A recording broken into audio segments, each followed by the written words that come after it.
Ayo,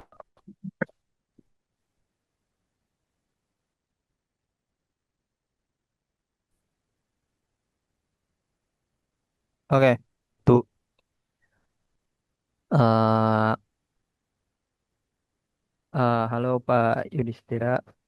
Kami dari kelompok kelas reguler pagi akan mempresentasikan hasil proyek yang telah kami kerjakan, yaitu mengenai analisis sentimen ulasan Instagram yang membandingkan tiga metode ekstraksi fitur teks yang populer, yaitu TF-IDF, Word to Fact, dan BERT.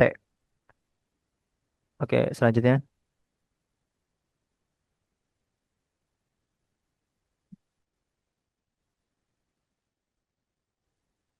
Selanjutnya, next. Mengapa analisis sentimen? Eh, Kita semua tahu media sosial seperti Instagram jadi lautan opini dan ulasan. eh eh, eh, Mundur, mundur, mundur, maaf, mundur, slide mundur. Masih di mengapa analisis sentimen? Oke, tahan. Oke, jadi analisis sentimen penting untuk kita mengetahui bagaimana jutaan orang beropini dan berulas dalam pengalaman mereka untuk produk atau aplikasi. Proyek ini bertujuan untuk mengubah ulasan teks mentah menjadi informasi yang bisa dimengerti oleh komputer, sehingga kita bisa mengidentifikasi apakah sentimennya positif, negatif, atau netral. Kita akan menggunakan data ulasan Instagram, dataset yang kami ambil dari sebuah website, yaitu Kaggle.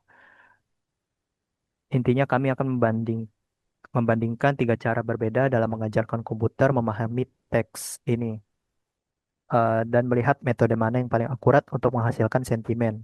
Jadi kita bisa tahu teknik mana yang paling cocok untuk memahami perasaan pengguna dari teks. Oke, next slide. Eh, Next slide.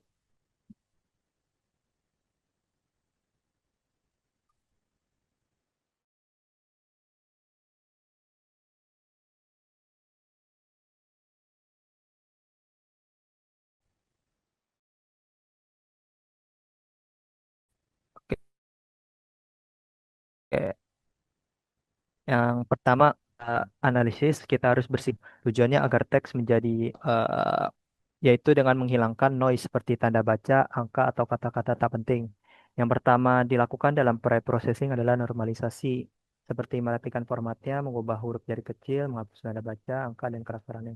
Lalu kita lakukan tokenisasi, yaitu memecah kalimat menjadi kata-kata, seperti gambar di tengah atau nomor dua. Hasilnya seperti itu.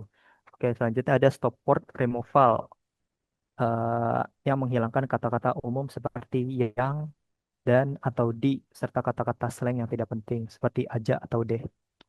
Lalu ada steaming yang terakhir dalam pre-processing, yaitu mengubah kata ke bentuk dasarnya, misalnya menggunakan menjadi guna. Jadi komputer bisa mengenali akar katanya. Oke, next slide. Oke, untuk selanjutnya rekan saya yang akan melanjutkan. Silakan, Najib. Oke, lanjut nggak slide-nya. Kemudian setelah pre-processing, kita akan melakukan fitur ekstraksi. Di sini kami menggunakan tiga fitur, percobaan tiga fitur ekstraksi. Yang pertama ada TF-PDF, Word to Fact, dan BERT. Pertama kita akan mencoba TF-PDF. Setelah melakukan pre-processing, atau yang paling terakhir adalah steaming. Hasil steaming, kita akan melakukan fitur ekstraksi pertama menggunakan TF-PDF. Kemudian kelebihan dari TF-VDF ini dia sangat sederhana dan hasilnya mudah mudah mudah kita pahami. Kita bisa langsung lihat kata-kata mana yang paling berbobot. Tapi dia juga TF-VDF juga memiliki kekurangan. TF-IDF kekurangannya adalah dia tidak memahami makna atau konteks kata, misalnya kata tidak baik itu berbeda dengan baik, tapi TF-IDF mungkin tidak menangkap nuansa ini. Kemudian kita juga mencoba fitur ekstraksi yang bernama word to fact. Word to fact ini metodenya lebih canggih, fitur ekstraksi yang lebih canggih daripada TF-IDF karena dia mencoba memahami makna kata. Word to fact ini mengubah setiap kata menjadi vektor angka, di mana kata-kata yang memiliki arti mirip akan memiliki vektor yang dekat satu sama lain dengan ruang matematika. Artinya word to fact bisa tahu kalau kata bagus dan baik itu maknanya sama. Kelebihan daripada word to fact, dia bisa memahami hubungan semantik antar kata. Kayak tadi, bagus juga bermakna baik. Tapi dia juga memiliki kekurangan, yaitu untuk bisa melatih model word to fact, model word to fact yang bagus, kita butuh data yang cukup banyak. Itu kekurangan daripada word to fact. Kemudian kita yang ketiga menggunakan BERT. BERT ini kemampuannya lebih luar biasa. Lebih luar biasa dalam memahami konteks.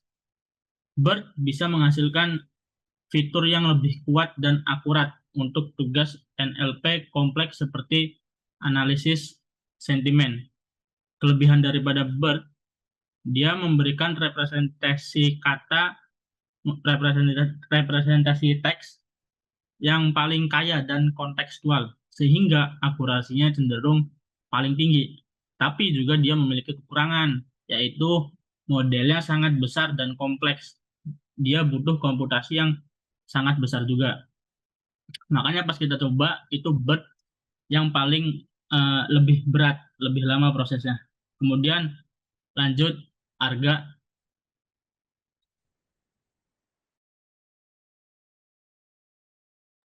Klasifikasi sentimen. Poin di setelah kita punya representasi numerik dari teks langkah selanjutnya adalah klasifikasi sentimen. Terus selanjutnya adalah sentimen pertama. Kita ubah dulu rating bintang dari ulasan jadi 3 menjadi kategori sentimen 1, 2 bintang menjadi negatif, 3 bintang jadi netral, dan 4, 5 bintang jadi positif. Kita bisa lihat distribusi sentimen di data kita, apakah seimbang atau ada yang dominan. Kemudian kita latih beberapa model klasifikasi random random forest, logistic regression, dan support vector machine atau disingkat dari SVM. Model-model ini akan belajar dari fitur teks yang sudah kita ekstrak untuk memprediksi sentimen. Untuk mengukur seberapa bagus model kita pakai beberapa metrik penting seperti akurasi, precision, recall, dan yang paling penting untuk kasus sentimen adalah F-score. Karena ini mempertimbangkan keseimbangan, kita juga pakai cost validation untuk memastikan model kita stabil dan tidak hanya bagus di data satu set saja. Untuk hasil perbandingan performa, boleh Mas Andra.